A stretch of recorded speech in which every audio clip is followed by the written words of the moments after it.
Good morning. Awesome Life 101, friends and family. Glad you're here. Glad I'm here. Tovi is not joining us. We played Rochambeau, and I get to go live, and he gets to have breakfast with our daughter, Shayla. And I had a little tiny bit of technical difficulty getting started without him this morning. And it actually was so amazing to realize how long it's been since we last had technical difficulties and how that used to make us feel and freak out when we had technical difficulties. And sometimes, as you may remember, it would take a long time to get them sorted out.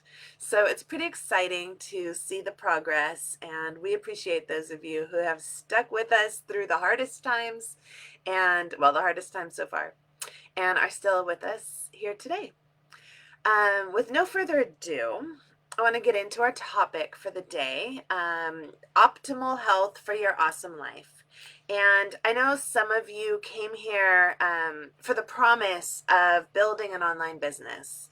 And what does health and nutrition and movement and water and sleep all have to do with building an online business?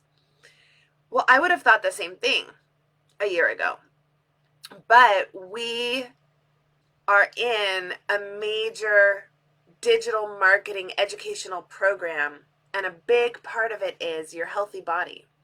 And I wanted to pass that, Tovi and I wanted to pass that along to you.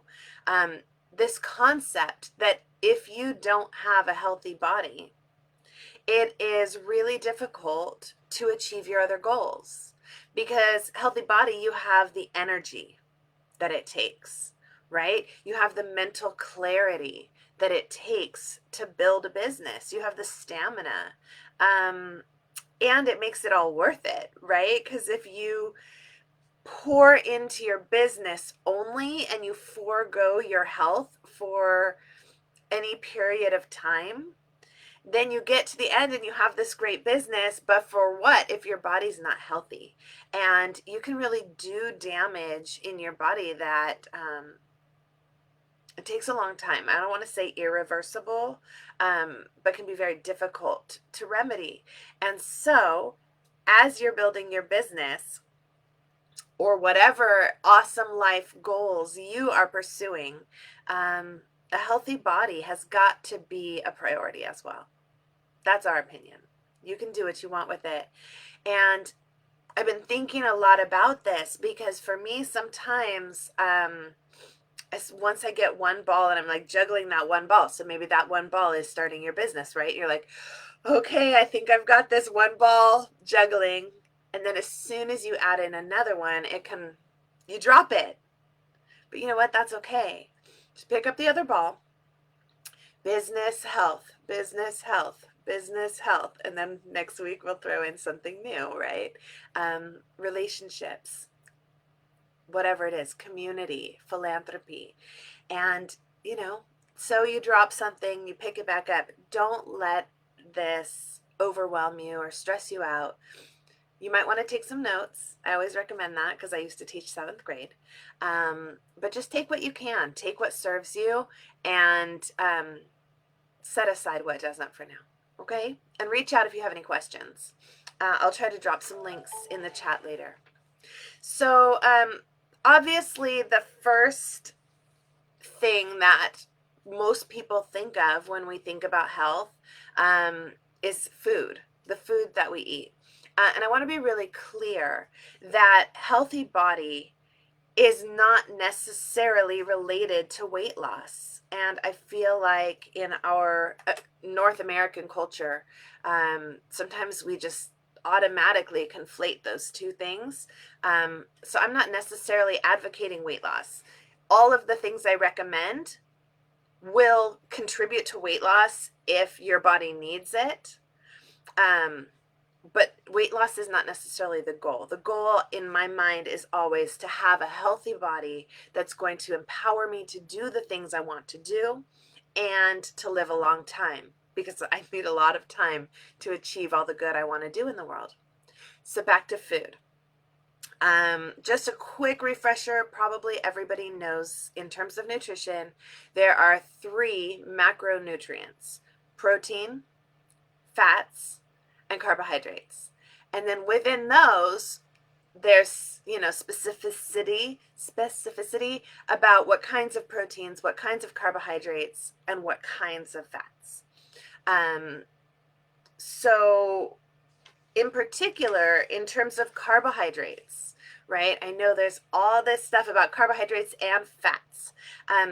You just basically want to make sure that you're aware in your day of your balance between proteins, carbs, and fats. I personally use an app to keep track so that I know how much protein, how much carbs, and how much fats I'm getting in a day. And I use ratios that I've worked out with a nutritionist based on my body and my goals. And if you want to talk to me about your body and your goals, I can see if I can help you. You can definitely use calculators or do research online to find what might be some ratios for you. But the problem, I think, in our culture is it's really easy to, if you don't keep track, you lose track. And it's just really easy, if you're not intentional, to eat a ton of carbs and a ton of fats and not get the protein that you think you are. So that would be my first recommendation, is just pay some attention, have a target about your macros. And then within that, when we're talking about carbohydrates, there are some healthier carbohydrates and some less healthy carbohydrates. And maybe I'll talk a little bit about micronutrients too, right? Because fruits and vegetables, you want to eat a wide variety of fruits and vegetables. Pure and simple, because they have different micronutrients, different minerals, vitamins, and in addition to that, they have different gut bacteria. So you want to make sure that you're giving your gut all these different bacteria, good bacteria. And I've done so much. One thing, if you're really into this and you want to know more about the gut bacteria, I did this really cool thing called Zoe, Z-O-E, where you send them some samples and they send it to a lab and they can let you know what bacteria you need more of and therefore what foods you should be eating more of. But in general, just eat a wide variety of fruits and vegetables, and that is where you should be getting your carbs. For example, sweet potatoes have a ton of great micronutrients for you. They're really, really healthy for you compared to white potatoes, which actually are not really great for the human body in the quantities that we tend to consume them. The other thing when we're talking about food is, unfortunately, there is so much toxicity in our food, in our world, and it can be tempting to bury our head in the sand, although the sand is probably too toxic, so you probably wouldn't want to do that, to avoid the toxicity. And I think, it's really, really wise, as much as your bandwidth can handle, researching and avoiding toxicity in your life, doing what you can to avoid it without making yourself stressed and crazy. Because stressed is not good for your health. Toxicity is not good for your health. So you have to find a balance between reducing the toxicity, choosing healthy foods, staying not stressed, right? It's so much. But just because it's so much doesn't mean we want to bury our heads and avoid thinking about it. Back to fats, back to foods, back to fats. Basically, any fat that is solid at room temperature, you want to be wary of. So this is butter, bacon grease. I'll talk about bacon in a second. Any kind of meat fat, basically saturated fat, and it's hard at room temperature, or it's solid ish at room temperature. That's generally saturated fat, and there's a lot of it in our processed foods, Cheez-Its, Ritz crackers, all that stuff, right? Not to call out any brands, but it's not just the fats that you can see and spread onto something. It's anything that's saturated fat, that stuff will clog up your body, your arteries, and so what you want to have is those mono unsaturated fatty acids, avocados, olive oil, nuts, right? Just like if you had make your own mixed nuts in like one handful a day, right? So just because something's good for you doesn't mean you need to eat it in huge quantities. So one handful of nuts each day provides a ton of minerals, a lot of great healthy fats. But if you were to eat 5 handfuls a day, that's way too much fat, right? This is just what I know. I'm not an expert. This is what I've gleaned. I've actually put a lot of time and energy over my life into internalizing these lessons, and I spend probably a couple hours a week, honestly, focused on my health. And especially this week, I've been very focused on what is it I want to share with you guys and how to kind of narrow it down to try to make it accessible. So I hope it helps. Most processed foods should be avoided. I kind of think of it like this. If I lived on a farm, could I eat this food without it going to a factory, right? So eggs, yes. Fruits and vegetables, yes. Even milk, like butter, I could make that if I lived on a farm and was serious about it, right?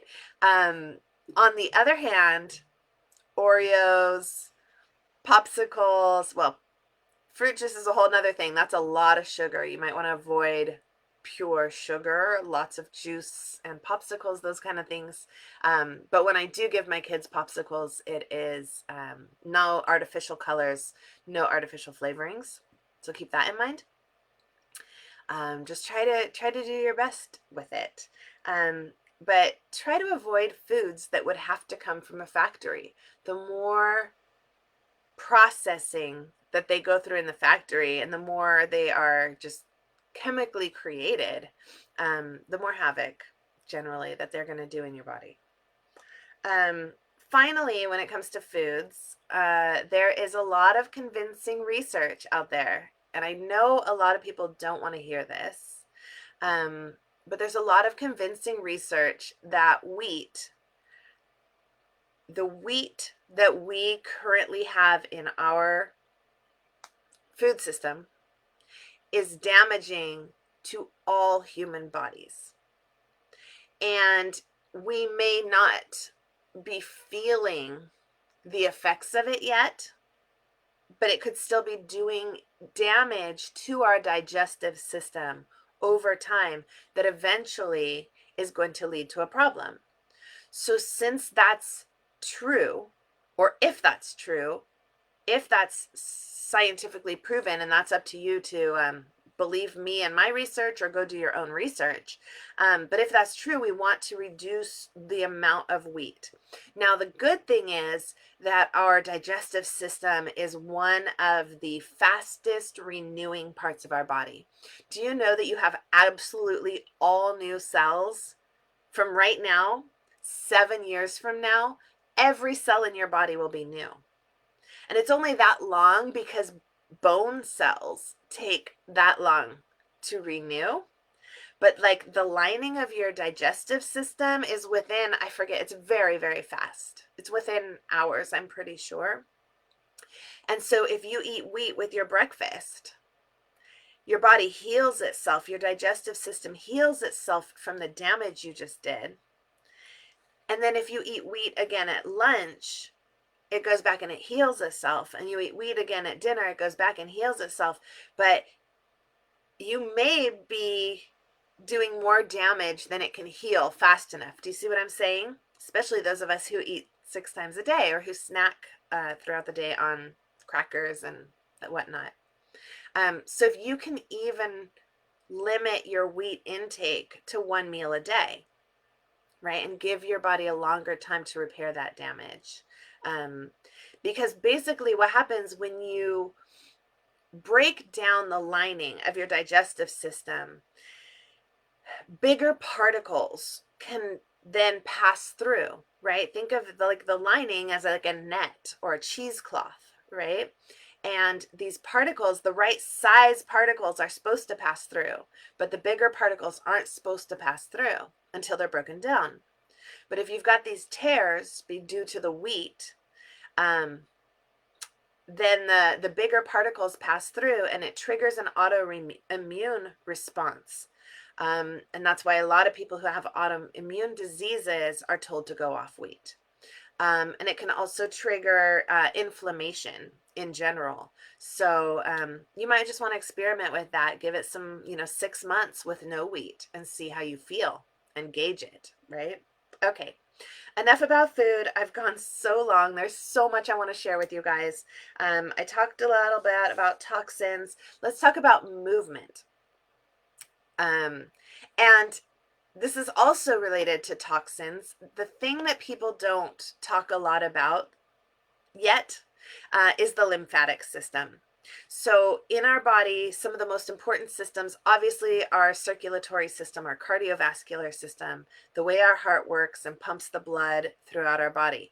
We want to get that activated every day, get our heart pumping and get that blood flowing to all the cells every day, rinsing out the arteries and the veins. You don't want stuff stagnating in there because you're just waking up, sitting on the couch, sitting at your desk, going to bed, right? Stuff just starts to stagnate and it leads to disease, coronary disease, heart disease, right? So you definitely want to get your blood pumping every day. The digestive system, obviously, which I just spoke about, the brain, which we are going to focus on in another call. I'm pretty sure it's next week. But then the lymphatic system, which I don't think enough people talk about, you can envision it like the circulatory system in your body, but it doesn't have a pump. There is no pump for the lymphatic system. So that's why movement and massage and drinking enough water and getting the right nutrition is important, because you've got to have a healthy lymphatic system. Why? Because it's related, it's part of the immune system. The lymphatic system, you can think about it as the garbage men of your body.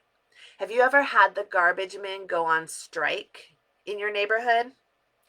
We actually had that not that long ago here, and like the first day that they didn't pick up the garbage is like, what the heck? And then as time went on and like our bins were full and we're stacking bags around the bins, and things start to smell and you're like, what the heck? And it's not just your house, it's the neighbors. And some of the neighbors didn't want it in their garage, so they're like putting it out on the street, and the neighborhood starts to like have this toxic feel to it. That is what happens when you're not taking good care of your lymphatic system, or when your lymphatic system is not operating optimally. Just picture that trash building up in your body. And it's actually a major contributor to cancer, because those cancer cells can start growing and they're hiding within your own cells. They're like hiding themselves, right? And so your immune system doesn't notice them and doesn't attack them when they're just one cell or two cells, and they become this massive tumor, right? This mass in your body that your immune system has been unaware of. When your lymphatic system is healthy, it cleans that stuff out every day, right? And movement is a big part of it. Just a brisk walk every day. I do mine after lunch. I love to give myself some time to digest and move before I get back to work. So I give myself an hour lunch, which is nice because I get to be my own boss and work from home. So I go and I make my food, I eat it, sit still for a few minutes, and then go for a brisk walk. The other thing when you talk about movement, right, is building muscle. For those of you who, like me, aren't major gym rats or muscle builders yet, the research that I've been looking into, I actually really like the way the Fit Father Project explains things and justifies why you want to do things a certain way. And he was recommending 3 times a week. And the concept that you do not build muscle in the gym, you tear muscle in the gym, and then you build it afterwards, right? So building muscle is in response to having done a little bit of micro damage to your muscles. So let's just say 3 times a week, Monday, Wednesday, Friday. And he recommends a full body workout. I mean, that can be short. Full body doesn't mean 2 hours. It could be 15 minutes, but you want to hit the major muscle groups of your body: shoulders, arms, chest, back, glutes, legs, right? Squats, push-ups, if you can find somewhere to do some pull-ups or pull downs, right? Hit the major muscle groups of your body 3 times a week. Why? First of all, because if you're new, you want to build that muscle memory. If you go in on Monday and Monday is your leg day, and you don't come back to it to the next Monday, it's going to take longer until that movement feels natural to you, right? And so it takes longer for you to feel comfortable and habituated to your workouts. This is just his theory that I'm passing on to you. Take it or leave it. If you already have a system that's working for you, please don't second guess it because of what I'm saying. But if you don't have a system, try this one. Okay? So you go in, you don't even have to go to a gym. You can do it in your bedroom for sure, for sure. But squats, push-ups, if you have any kind of let's say like some kind of pole, you can tie some cans to it, whatever it takes, right? If you don't want to go to the gym, do some pull-ups somewhere. 3 times a week, and you're allowing your body to heal in between, and that's where the muscle gets built, especially if you're providing it with some good nutrition, some high quality protein.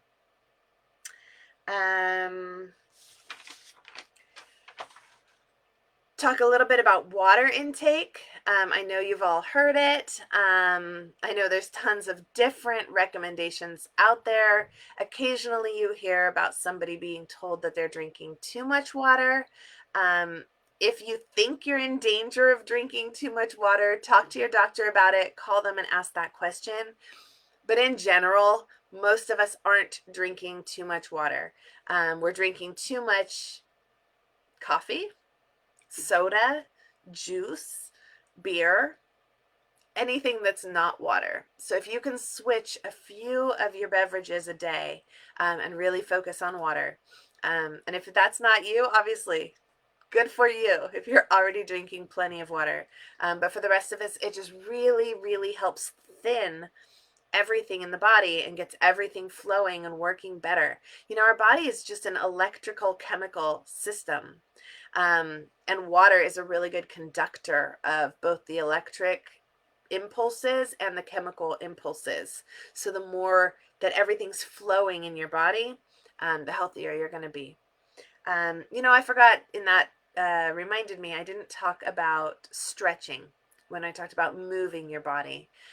So any kind of stretching program or yoga, I know some people love it, some people hate it, but it's really, really good to keep the fascia and the muscles all stretched. Keep your range of motion. Anytime that you notice that, like, oh, that movement's hard for me, it's a little reminder to do your daily stretching. It really, really contributes to a healthy body, higher quality of life, and even longevity. On water, the other thing that I do is drop a little bit of vitamin D3. Basically, all the scientists, all the doctors tend to agree that Americans are have not enough vitamin D3. This is especially relevant if you have darker pigmented skin, because vitamin D3 can be manufactured in our body from sunlight. But if you have darker pigment, it takes more sunlight to facilitate that vitamin D3. And so we may need to supplement more. And you can simply get a blood test and find out what your levels are.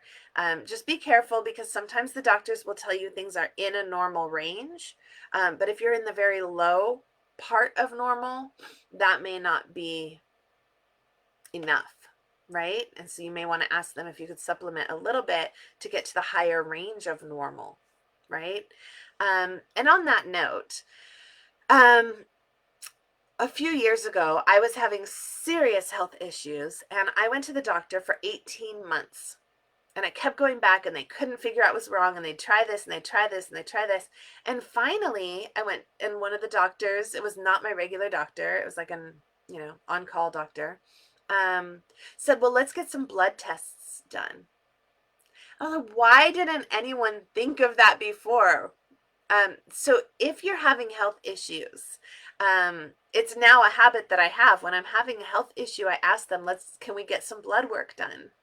I don't know why that's now my job instead of theirs, but I empower you to ask your doctors if they could get some blood work done and see if that can give them some insight into what's going on with your health issues. So in my water, some vitamin D3, and then essential oil of orange, wild orange, will both make your water taste a little bit delicious and also help your body to assimilate that vitamin D3. Also, vitamin C in general is really, really good at helping to counter the toxins that I was talking about earlier. So figure out what's a healthy dose of vitamin C and make sure you're taking that each day. There's so much more I want to talk about, you guys, and we're so almost out of time. I'm going to drop a link to Patrick McKeown's Oxygen Advantage. If you kind of have all this other stuff under control that I've talked about so far, and you want to take it to the next level, or you think that there may be some breathing, that breath might be part of your suboptimal health, I highly recommend the Oxygen Advantage program by Patrick McKeown, and it's actually for healthy athletes. There's another program, I'll try to find the link for it as well, that can be like a stepping stone, a foundational program leading up to the Oxygen Advantage for those of us who may have anxiety or chronic fatigue, anything that this can be like a remedial breathing program. And it's pretty fascinating how it can start to change your life when you start breathing more correctly. Sleep. I feel like I need to do a whole nother video on sleep. And but just for now, take stock today of how many hours you typically sleep. If you're not sure, start logging it, start tracking it. Basically what time you go to sleep, basically what time you wake up, and make sure you're hitting that basically 7 to 9 hours a day. People who chronically sleep less than 7 hours a day are at increased risk for obesity, diabetes, heart disease, stroke, depression, right? So what if just sleeping a little bit more could solve so many of your problems, make you way more functional at work, right? At your projects. So watch the hours you sleep, how easily you fall asleep, how well you stay asleep, how easy it is for you to get back to sleep, and how you feel when you wake up in the morning. And if any of those are a struggle for you, just Google how to stay asleep, how to fall asleep faster. Find something that works for you. Not watching something before bed, but instead listening to something is what a lot of the recommendations is, and it's what works for me. I always listen to something as I go to sleep. Make sure that your room is dark and cool. And as much as possible, set yourself in a healthy sleep routine. Just picture that you're a toddler, right? And create a routine that is actually going to work for you. And finally, and we'll touch on this, we'll probably touch on some of these again next week, but is reduce your stress. Stress is really, really hard on the body. The body is an electrical chemical machine, and stress releases a cascade of chemicals and electrical impulses that are not healthy for our body. And so the less time that we can spend in a stressed state, the better. And so if you can make choices that take you out of stressful situations, awesome. Maybe do that. If you can't and you find that you are in stressful situations, you need to do some research and learn how to stay at peace when there's chaos around you. So I'm going to end on that. I hope any of that is helpful to you guys. Please drop your questions for me or reach out if you have differing opinions or questions. I'm not a doctor, but I do want you to live your most awesome life. And so I'm willing to share whatever I may know, or even to do some of the research to help you make sense of something. I love you. I'm so glad you're part of Awesome Life 101, and I will see you again soon.